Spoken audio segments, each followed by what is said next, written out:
Halo semuanya, di video kali ini aku mau merangkum bacaan sepanjang bulan Agustus dan September 2021. Total ada 13 buku yang aku baca sepanjang bulan Agustus dan September. Dan karena di bulan Juli aku merasa aku udah banyak banget baca buku non-fiksi, makanya di bulan Agustus aku mengkhususkan diri pengen baca lebih banyak buku fiksi, terutama buku sequel dari series yang udah aku mulai tapi belum aku selesaikan. Langsung aja ke wrap up buku-buku bulan Agustus. Buku pertama yang aku selesaikan di bulan Agustus adalah Crash, yakni buku ketiga dari serial The Lunar Chronicles karya Marissa Meyer. Buat kalian yang belum tahu, The Lunar Chronicles ini adalah sebuah series yang masing-masing bukunya merupakan retelling dari fairy tale klasik. Jadi buku pertamanya yaitu Cinder, itu retellingnya Cinderella. Buku kedua Scarlet itu retellingnya The Little Red Riding Hood. Dan buku ketiga yaitu Crash adalah retellingnya Rapunzel. Kalian pasti tahu kan, Rapunzel itu adalah seorang putri dengan rambut luar biasa panjang yang terkurung di sebuah menara, hidup terasing selama bertahun-tahun tanpa bertemu siapapun kecuali sosok ibu tirinya yang jahat. Nah, Crash ini juga sama. Bedanya karena TLC ini settingnya futuristik, Crash ini hidup dari kecil terasing juga di sebuah satelit di luar angkasa dan gak ketemu siapa-siapa juga. Yang dia temui dari waktu ke waktu itu hanya atasannya, yaitu seorang wanita yang dia anggap sebagai sosok ibu. Tapi sosok ibu yang jahat juga sih. Di buku ketiga dari serial ini, Crash berusaha mengontak Cinder dengan tujuan untuk mengalahkan musuh bersama mereka, yaitu Ratu Jahat Levana, ratu dari kerajaan lunar atau kerajaan di bulan. Setelah baca buku ini, menurut aku Crash ini jauh lebih page turner dibandingkan dengan dua buku pendahulunya. Makanya kalau dulu habis baca buku pertama dan buku kedua, aku bisa santai-santai dulu dan bisa break dulu sebelum lanjut ke Crash ini. Tapi setelah baca Crash, aku merasa aku harus segera lanjut ke buku berikutnya. Karena itu aku langsung lanjut ke buku berikutnya yang terbit setelah Crash, yaitu Fairest. Fairest ini sebenarnya buku ketiga setengah sih kalau kalian baca di Goodreads. Fairest ini adalah buku ketiga setengah dari serial The Lunar Chronicles. Tapi secara timeline cerita, sebenarnya yang terjadi di Fairest ini, setting waktunya terjadi jauh sebelum waktu di buku pertama. Karena Fairest ini merupakan cerita latar belakang asal-usulnya si Ratu Jahat Levana yang jadi musuhnya Cinder, Scarlet, Crash, dan Winter. Buku ini sebenarnya bisa di-skip sih, karena cerita ini kan lebih kayak ke side story gitu. Tapi aku memutuskan untuk baca buku ini dulu, karena aku penasaran sama latar belakangnya Ratu Levana, kenapa dia bisa jadi sejahat itu. Buku ini itu bener-bener page turner banget, jauh lebih page turner dibandingkan Crash. Dan karena bukunya jauh lebih tipis dibandingin dengan novel-novel utama dari serial The Lunar Chronicles, aku baca Fairest ini dalam sekali duduk. Aku inget banget, aku baca Fairest ini di tanggal 16 Agustus dan waktu itu aku habis vaksin ketiga, Moderna. Terus karena 17 Agustusnya libur, jadi aku memberanikan diri untuk begadang di tanggal 16 Agustus itu. Demi bisa menyelesaikan novel ini, karena aku penasaran banget dengan endingnya Fairest. Kayaknya aku beresin baca Fairest ini sekitar jam 2 atau jam setengah 3 pagi, post vaksinasi Moderna. Terus di sepanjang hari di tanggal 17 Agustusnya, badan aku meriang semua. Ditambah karena kurang tidur, jadi pusing juga. Tapi aku gak nyesel sih, karena ceritanya memang bagus. Meskipun gak bikin jadi bersimpati sama Levana, tapi seenggaknya kita jadi ngerti sih kenapa dia bisa jadi jahat. Di tanggal 17 Agustus, sambil menahan meriang dan sakit kepala dan demam post vaksinasi, aku langsung lanjut ke buku berikutnya, ke novel utama terakhir dari serial TLC, yaitu Winter. Dan Winter ini adalah retelling dari cerita klasik Snow White and the Seven Dwarfs. Sama persis kayak Snow White, Winter ini juga adalah seorang putri yang punya ibu tiri yang jahat. Dan di cerita ini, ibu tirinya Winter adalah si Ratu Jahat Levana. Winter ini luar biasa cantik. She's like the fairest of them all di seluruh kerajaan. Makanya itu bikin Levana iri dan bikin Levana terancam. Sama seperti dongeng klasiknya, Levana juga berusaha membunuh Winter.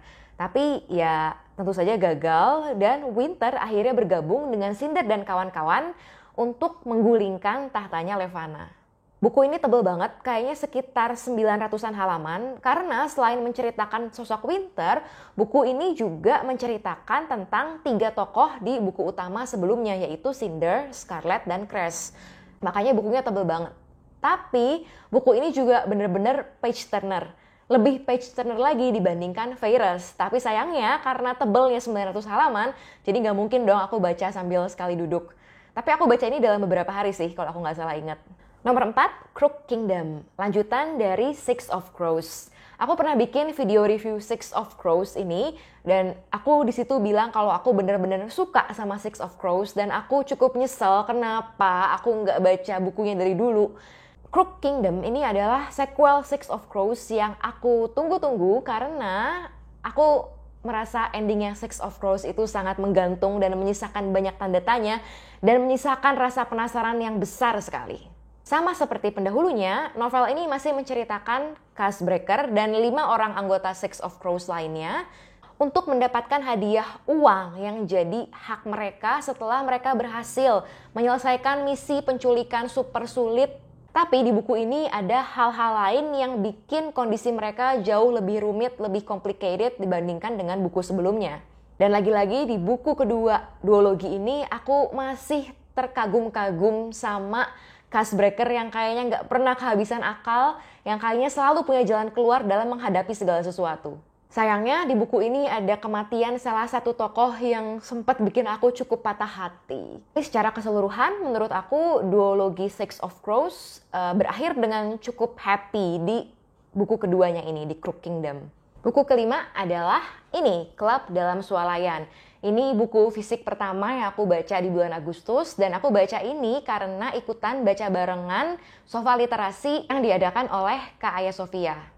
Klub Dalam Swalayan ini adalah sebuah psychological thriller dengan tokoh utama seorang wanita berusia 20 tahunan bernama Sonja. Dan cerita dimulai ketika Sonja ini secara kebetulan menemukan sebuah klub dalam swalayan kayak di judulnya ini, dan di klub itu dia bertemu dengan seorang penari striptis yang tahu semua rahasianya Sonja. Seperti buku thriller pada umumnya, di bagian menjelang akhir buku ini juga ada sebuah twist yang bikin aku lumayan kaget. Dan sebelum kalian baca buku ini, mungkin kalian juga harus tahu kalau di buku ini juga ada beberapa adegan yang menurut aku agak disturbing dan agak gore. Dan terlepas dari sisi thrillernya, aku suka buku ini karena di buku ini tuh ada isu-isu patriarki yang cukup sering diangkat. Kayak masyarakat yang menganut nilai kalau perempuan gak nikah itu ada yang kurang dalam hidupnya. Kalau perempuan itu gunanya itu jadi pelengkap suami, dan isu-isu itu dibahas dengan apik di dalam buku ini. Buku keenam adalah ini, buku kecil ini judulnya Shorter Stories, dan aku jujur aja, aku sama sekali nggak tahu ada buku ini. Aku sama sekali nggak tahu penulisnya waktu beli buku ini, dan aku bisa beli buku ini karena di hari aku pergi ke Gramedia untuk beli buku Klub Dalam Swalayan tadi, aku ngeliat buku ini di salah satu rak dan aku langsung tertarik karena covernya simple, bukunya kecil, dan blurbnya itu cukup bikin penasaran.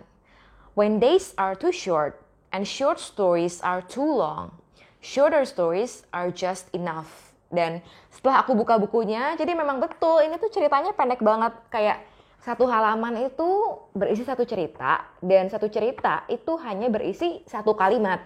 Tapi meskipun singkat, cerita-cerita di sini itu cukup bikin aku sedih. Kayak banyak cerita di sini yang memiliki vibes patah hati dan perselingkuhan. Kebetulan banget setelah aku baca buku ini, aku ketemu penulisnya sendiri di meeting online Meti Book Club.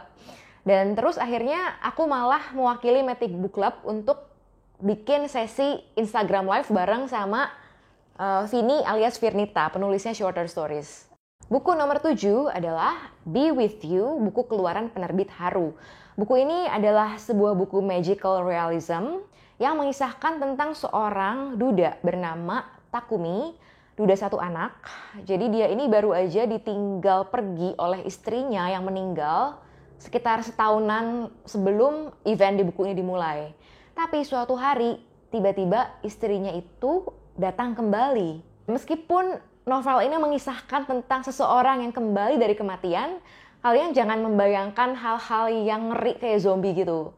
Karena meskipun Mio, istrinya Takumi ini kayak kembali setelah meninggal, gak ada serem-seremnya sama sekali kok. Malah cerita ini menurut aku sangat-sangat heartwarming, dan endingnya itu di epilog itu bikin aku terharu dan hampir menitikkan air mata. Buku nomor 8 adalah Dear Evan Hansen. Aku baca buku ini dalam rangka baca barengan dengan Kak Rachel dari channel Rachel's Library.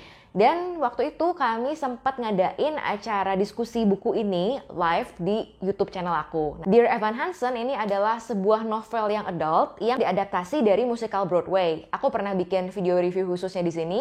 Buku ini mengisahkan tentang Evan Hansen, seorang remaja, seorang anak SMA dengan anxiety disorder yang terjebak dalam sebuah kebohongan besar setelah secarik surat yang dia tulis untuk dirinya sendiri ditemukan di dalam saku teman sekolahnya yang meninggal dunia akibat bunuh diri. Sebelum lanjut ke buku-buku bulan September, aku mau ngingetin kalian untuk like video ini kalau kalian suka, dan jangan lupa juga untuk klik subscribe dan juga pencet bel notifikasi supaya kalian bisa tahu kapan aku rilis video baru lagi. Di bulan September, aku baca jauh lebih sedikit buku dibandingin di bulan Agustus karena aku lebih sibuk. Dan aku ingin fokus membuat konten di TikTok, di Instagram, dan juga di YouTube. Makanya di awal bulan September aku berusaha supaya seenggaknya aku bisa upload seminggu 2 kali di channel ini, yaitu di hari Selasa dan hari Jumat. Jadi aku hanya baca 5 buku di bulan September. Buku pertama adalah Stars Above. Stars Above ini adalah buku pelengkap dari serial The Lunar Chronicles. Tapi pasnya sih buku ini dibaca waktu kalian udah ngeberesin buku-buku yang lain. Jadi 4 buku utama itu harus udah beres dulu, baru kalian bisa baca buku yang ini tanpa kena spoiler. Stars Above ini merupakan kumpulan cerpen mengisahkan peristiwa-peristiwa penting di masa lalu masing-masing tokoh utama. Sama kayak Virus, buku ini nggak wajib dibaca sih, tapi kalau kalian suka sama tokoh-tokoh di serial TLC, menurut aku buku ini asik untuk dibaca juga. Buku nomor 2 adalah Keajaiban Toko Kelontong Namiya. Buku ini aku baca dalam rangka baca barengan Sofa Literasi lagi. Dan awalnya aku sempat maju mundur sih mau baca buku ini atau enggak, karena kayak nggak ada waktu gitu. Tapi ternyata buku ini bisa aku selesaikan hanya dalam waktu 2 hari aja. Jadi aku baru mulai baca H-2 diskusi barengannya Sofa Literasi. Dan aku sama sekali nggak nyesel baca buku ini karena it's so heartwarming. Jadi Keajaiban Toko Kelontong Namiya ini menceritakan tentang sebuah toko kelontong yang dimiliki oleh kakek Namiya yang punya side job, yaitu menerima surat-surat berisi konsultasi masalah pribadi. Dan kakek Namiya ini akan menulis surat balasan untuk mereka yang mengirim surat-surat itu. Nah, di novel ini cerita dimulai waktu 33 tahun setelah kakek Namiya meninggal. Ada 3 orang pencuri yang bersembunyi di gedung bekas toko kelontong, dan tiba-tiba ada yang ngirim surat permintaan konsultasi sama mereka. Nah, itulah misteri yang diceritakan di awal buku bergenre magical realism ini.